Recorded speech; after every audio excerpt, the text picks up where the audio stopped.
You ask Tiger to solve. This deals with linear equations with one unknown.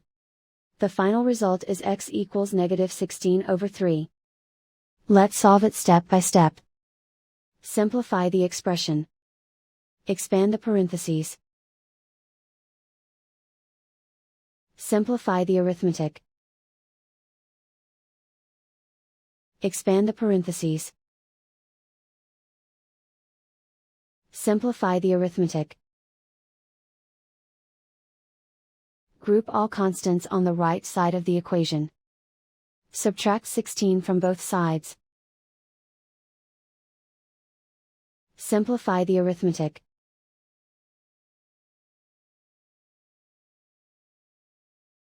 Isolate the x. Divide both sides by 3. Simplify the fraction. And so the final result is x equals -16/3.